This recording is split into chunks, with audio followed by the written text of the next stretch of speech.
This time of it, we've gone through a lot all season, training camp, and then you get down to the last practice before, the guys throughout the league have 3 days off. I'll say in my time in sports, a lot of times this hasn't been our best practice, where guys are, 1 foot in the car, think about the weekend, all of that. Complete opposite today.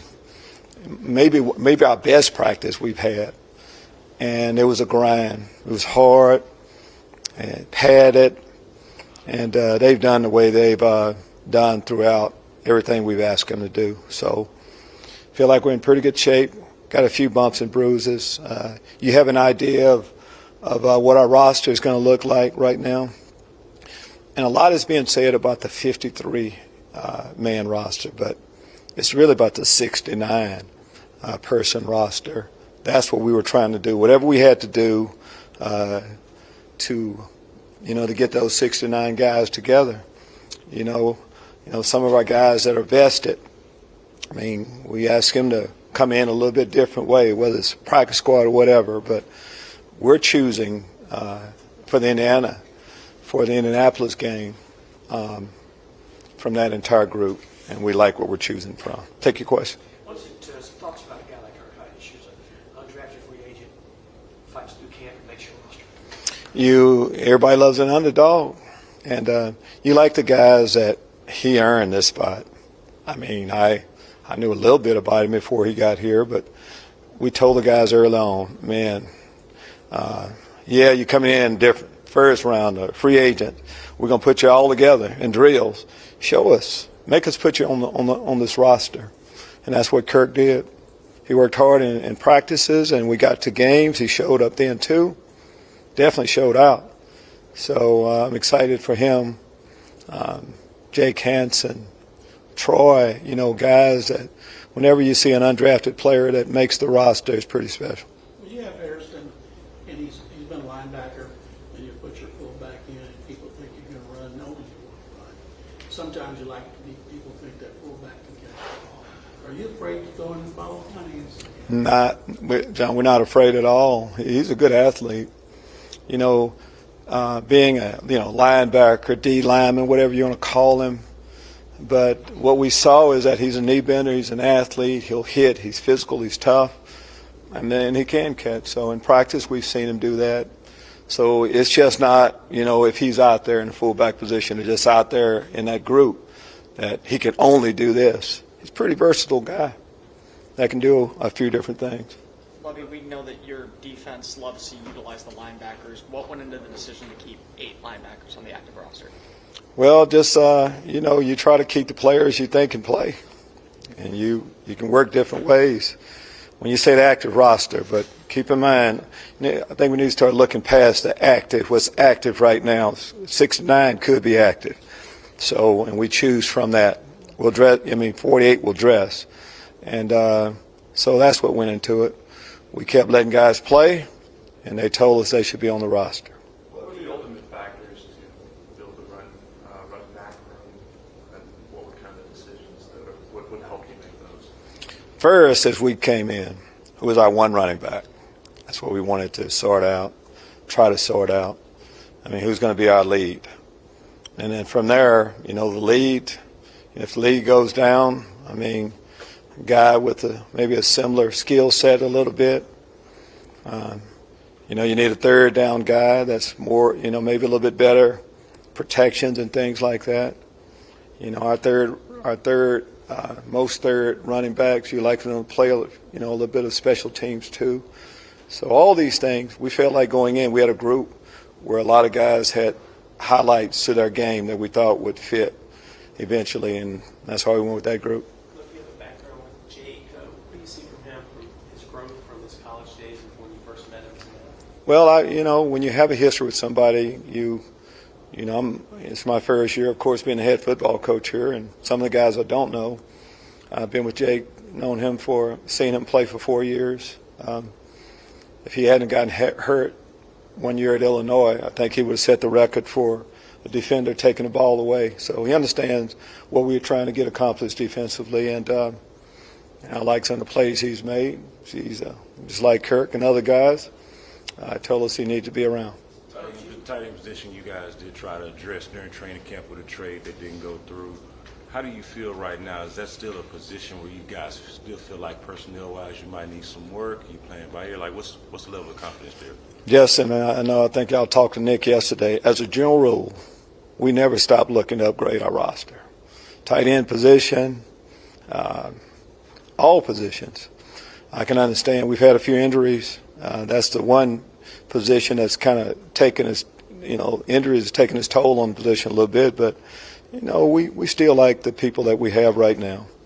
And, I thought we're going to dress at least 3 guys on game day, and we'll feel good about the 3 that we dress. Coach, thoughts about Tyler Johnson? Are you going to understand it? Waiver wire when it comes out, we looked at all of our players, and as you go through the process, through the draft, you see a lot of guys. You can't get them all. Tyler's a player that that we liked for a period of time, and he was available.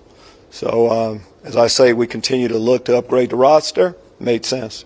Excited about him coming here. Todd Bowles said he didn't make the team because he didn't play special teams, but he's a great receiver. Does that not worry you? Yeah, it does. In an ideal world, we like for at least one of our positions. So if you look at our receivers now, if we dress 4, at least one needs to play special teams. But we can find a spot for a guy that's an excellent receiver. I think after Royce Freeman's release, go out at 3. Do you plan to keep 3 leading up to game 1, or do you anticipate adding another running back there? Oh, those are flexible numbers, but I'd say at least 3. I don't think we've gone in. You look at what we did last year. I think we had 3+ every game, and I don't see that changing much. Coach, you just finished talking about the tight end position. What led to the decision to reunite with Jordan Akins, and what you've seen from last year? How do you think he'll be able to help that position? Sometimes you go your separate ways, and you say, we get a chance to work together again, and you like that. And that's the case with Jordan. And we talked about the tight end position a little bit and where we are with it. He was available. It made sense to us and made sense to him too. And again, always trying to improve. And we thought he'd be a good fit for us. And we're excited about him being back.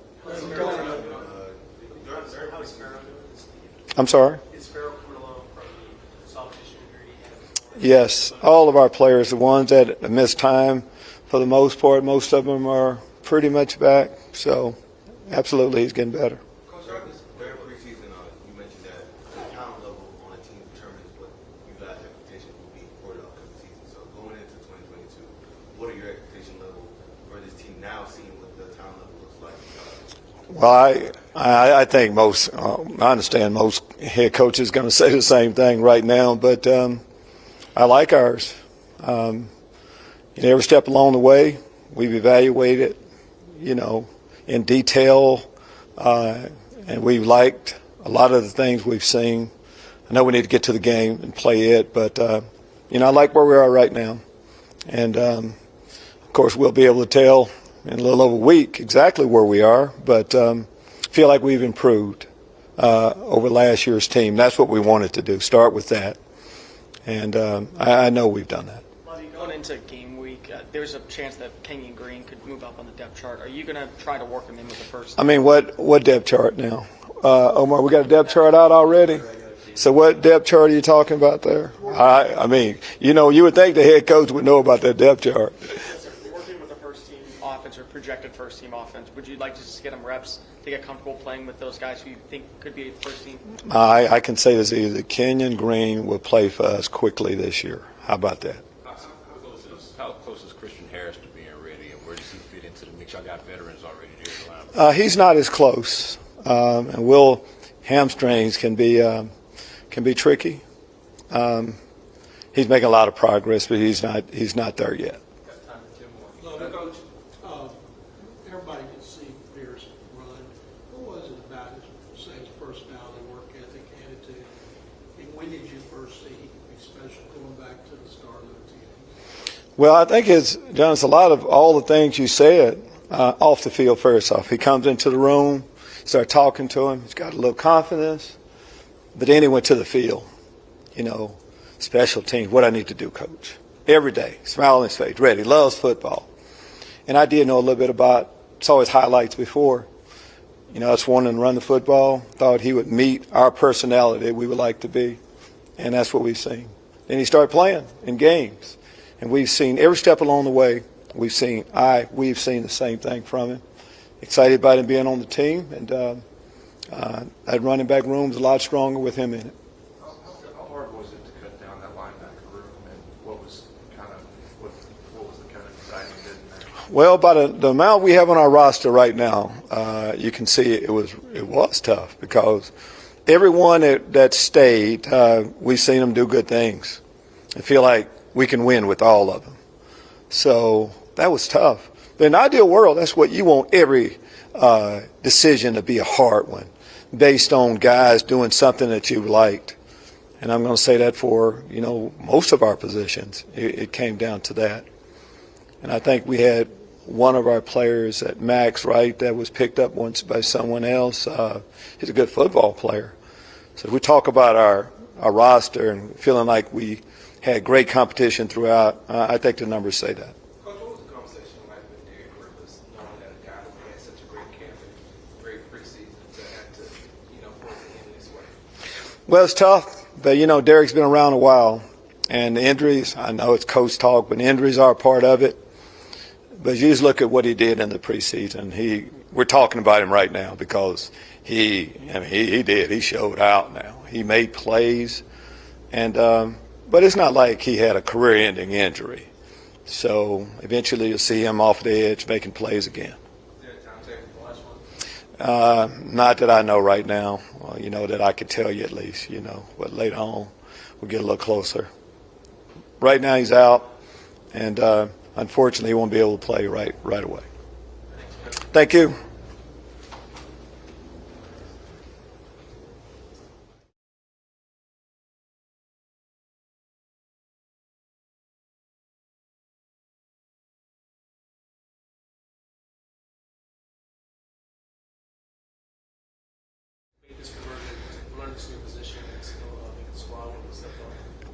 Making the team was a blessing. Probably the first person I called was my dad.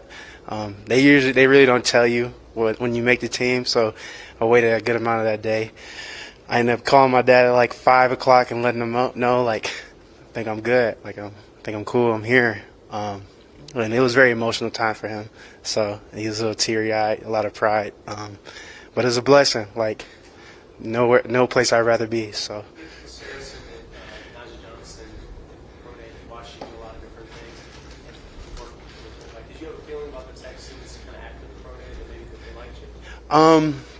To be honest, I didn't really have any clue where or who really liked me or didn't. I was just going through the process and just trying to achieve my dream. So I wasn't really, aware of everybody. I just kind of did my best and worked hard and grind like I know how to do, and just kind of let the process, put itself in place. So. What type of mindset do you have to have in order to go from the defensive side of the ball to the offensive side of the ball?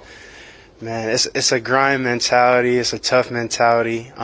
For me, I know I'm willing to do anything to play this game and play it as long as I can. So it's really a tough mentality of how much you really want it. It's what you're willing to do to win and what you're willing to do for your team. So it's a physical position, but dude behind me need it, run the ball need it. So whatever I got to do to make sure he gains as many yards as he can. So. Jordan, you said grown men don't cry. You talked about your dad. What about you? How emotional did you get? It was emotional, but for me, I don't think it really clicked in, or I don't think I really realized what I've done. For me, it's football. It's work for me. So my mentality was more I just can't wait to get right back to work, and get back in with my boys and grind and get ready to win some games. It's still slowly setting in, because a lot of times I have to pinch myself to realize where I'm at. Sometimes it doesn't feel real, but I'm just taking it day by day and moving forward. So. After Do they realize you made the team? I know there's no phone call. You just don't get that call. Yeah. You're talking about outside of here? Within the people you're close to. To be honest, I called a couple of the rookies, see what's up. Like, you good? How you doing? And we all like, yeah, we're good. We made it. Like, we're here. I'm like now it's time to turn it up. Like, that don't mean just because we're here that we start to, be okay or be comfortable where we at. Like, that means we got to turn it up more. So just because you're here doesn't mean you're here forever. So. Over the last couple of days, did you have a continued plan in your head? Like, what were you going to do? I didn't have a plan. To be honest with you, whatever decision that Coach made, I was okay with it because I feel like I told my story the way I play football. So who I am, you want to know who I am, just watch me play ball. So I didn't really have a plan, and I was proud of myself regardless of, all I've done through this preseason, the hard work I put in, and what I've done to help my team. So wasn't really no plan, to be honest with you. I was just blessed to be here and just really appreciative and thankful. So. You said you got emotional. Were you FaceTiming him, and what did you say to him? I wasn't FaceTiming him. He has an Android, so I'm trying to get him caught up.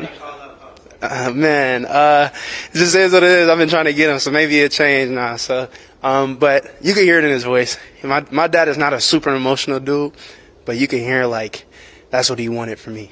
Like that's what he wanted. I can't imagine what it's like to see your son like go through this process and hear him like come out like the way that I've come out. And I hope I get to experience that one day.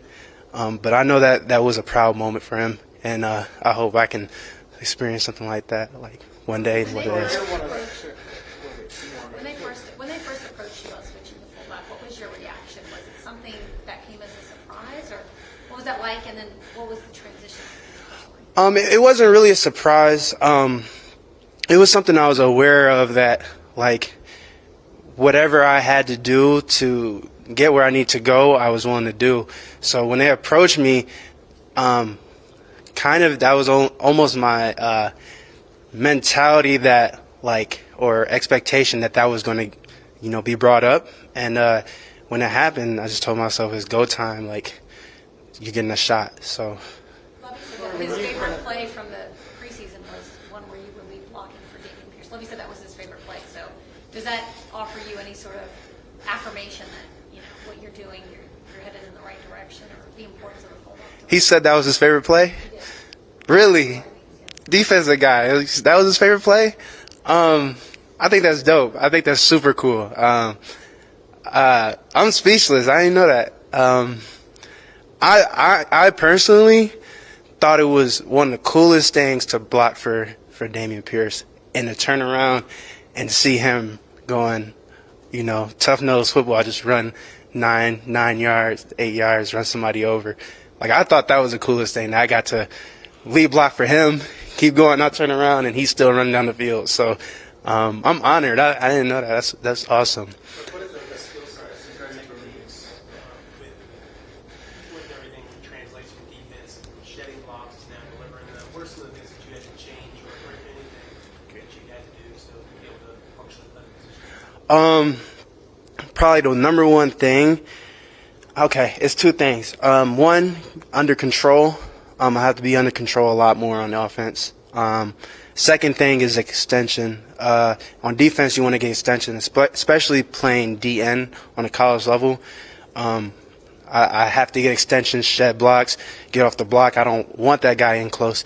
Whereas in fullback, you want him in close because that guy could get around you and make the play. Like, you got to be under control, hold him in, get close, and make sure you drive your feet. So it's different. It's different making contact. So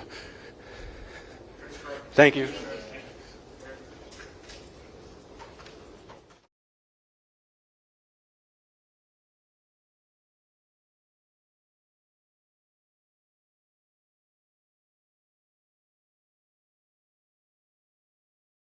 Realize you didn't get the phone call and you made the team.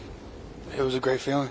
Yeah, I mean, it was, everything I worked for and all the hours I put in on the field during training camp and during the days, it all kind of came into fruition. And it was a great feeling, but it's just a start. So, Kurt, you're one of 13 rookies to make the final 53-man active roster. A couple guys that are going to be on the practice squad. But what does it mean to be a part of this next step in Nick and Lovie's plan of getting back to contention? yeah, I mean, I'm just ready to help out this team in any way that I can and go to the Super Bowl. You know, that's what we all have hopes for. And so I'm really excited. How much has it better? Troy was saying that he called other rookies yesterday. Hey, you good? Did he call you? Troy didn't call me, no. No, I actually saw him, though. It was like they said final cuts were made at 3 o'clock, was it? 3 o'clock? And I was in the lobby at like 3:15 or something. I was going to get something to eat, and I saw Troy, and he saw me, and we both just smiled and gave each other a big hug because we both, we were both undrafted dudes, and we both made it, so we were just happy. It was a cool moment. How much is that veteran presence on that defensive line helped you out this preseason? Like I said in one interview the other day, I attribute most of my success to them. Like the way that they've pushed me and the way that they've helped me out is like nothing that I've ever seen before, and it's incredible the way that they've taken me under their wing and supported me, and not only that, but just believed in me. Right, coming in as an undrafted guy, everyone kind of thinks, oh, this is just going to be a camp body, blah blah blah blah. But they took me under the wing, and they believed in me, and they believed that I could make this team and make this team better. Not to say that it isn't an accomplishment, because it always is, but to be an undrafted free agent, to work your way from being a guy who was maybe a fringe roster spot to making the active roster, that's just a sense of pride that you have internally in yourself. Yeah, I mean, still to myself, I'm still an undrafted free agent. I'm still making this team every single day, right? I don't show up to the facility and just because I made it 53, like, oh, I can relax and stuff. Like, I'm here to work every single day. Like, I earn my spot every day like everybody else here. Yesterday, Nick Caserio said that you don't have the prototypical size or weight or strength, but that you had the consistency and the work ethic. How much do you think all your playing time at Notre Dame, just being there for 5 years, really helped you through this process? And Yeah, I mean, what really drives you? Like I said, I said the other day, my coaches and everyone there helped me prepare for this opportunity. And like, I know I'm undersized for my position, but I'm going to show up and punch you in the face every single snap from start to finish. So, just the way I am. It's the way I've always been. It's the way I'm going to be. We're good. You mentioned your approach to how you your size, but for how you play, like part of how do you approach that, and how do you think they use you in this defense that way?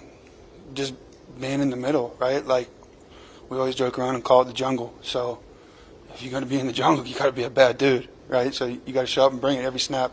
Every snap could be your last, so you got to treat it as such. So. Woke up yesterday, knowing that it was because they were. Did you walk in wake up confident, feeling good? Like what was it like waking up that day? I mean, like,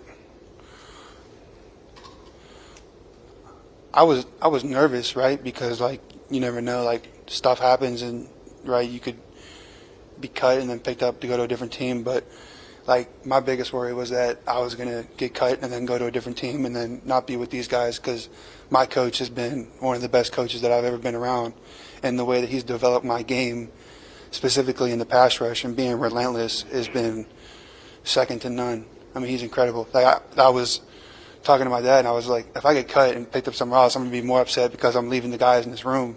The older dudes that have helped me out so much.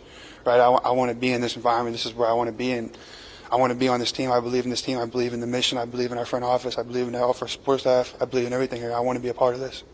Roy Lopez kind of like the blueprint for you. A guy came in, drafted 6th round last year, made it to the starting. 100%. Yeah, I mean, Roy's a bad dude, right? Like, kind of same as me, like undersized guy, but like I said, we're going to show up and punch you in the mouth every play. That's the way we're going to do it. Was a guy like Thomas Booker made you get better? I mean, Thomas Booker is a freak athlete. Right, and he works extremely hard. So seeing him, and we push each other every single day with the rooks. Like we're giving, like today, for example, we're giving the scout team look, every single scout team look, and then we go to our side of the ball. Right, we get our chance to go on defense, and we're just dog tired, but we kind of look at each other and push each other and help each other out. You guys cool? Thanks.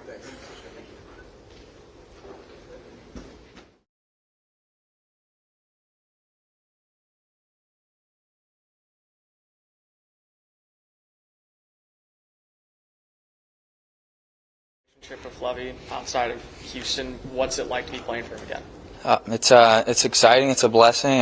Coach Smith's a great coach and a great leader. So working for him and getting to play for him every day is a dream come true and a blessing for me. There's a lot of veterans on the defensive side of the ball. How much has that helped you out this preseason? Helped me out a ton. I didn't know what to expect coming in, but all the vets have been super embracive and super supportive of everyone. So everyone wants to see each other do well. So it's been good. Lovie, I'm sure he's not any different, but how is his style different from college versus NFL?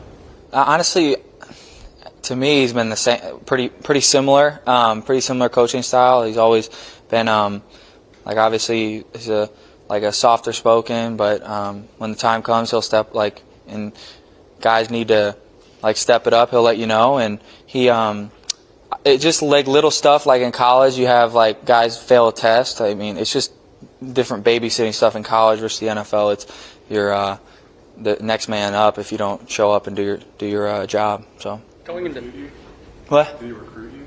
He did not recruit me. No. Going into Tuesday, did you wake up feeling confident that you were going to make the team? What was your overall emotions? And then when you didn't get a phone call, what was the first thought? So I was hoping. Obviously I didn't know. I was nervous the whole time, and I don't think you could ever feel super safe. Depends on your contract and things like that, but especially as an undrafted guy, I don't think you ever feel safe to that you're a lock for the roster. So I was pretty nervous, and I never ended up receiving a phone call. So showed up for business the next day, and hopefully we can stay active the whole year. Since you played under Lovie at Illinois Mm-hmm. and you came here as an undrafted rookie, how much did actually playing in that system help you with the transition of learning the system here?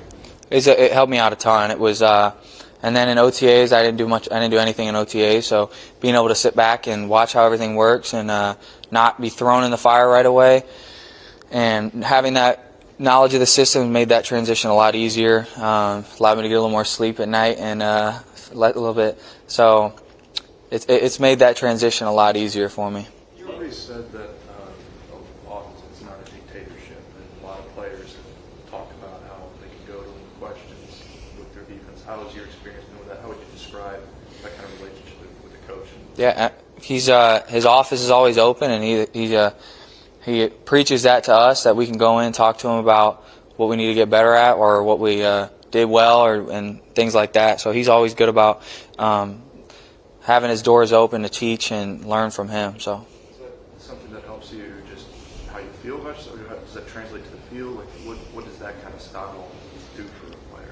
So he's one of the better defensive minds in football, currently, and one of the best that there's been in a while. So I think that having someone that knows football that well and being able to learn from him every day definitely translates to the field and helps you make plays and make quicker reads and things like that. So I don't know if you've been through a similar situation at all, but is it weird to kind of have to wait throughout the whole day to hope to not get a phone call? yeah, so it definitely is really weird. So it's funny because on draft day you're praying for a phone call that might not come. You don't know, and it's the opposite. You're praying you don't get a phone call on final cut day. So it's funny how that works. But yeah, I've never. I would just say the opposite I experienced on draft day. Just didn't get a phone call. So yeah. So has it hit you? What? Has it hit you that you're here, that you have a spot? I was able to enjoy it that night, but then kind of wake up the next day and just keep doing what I'm doing and working hard every single day. So. Jake, you talked about your background with Coach Lovie Smith. What are the similarities that you're starting to see working alongside his son Miles Smith?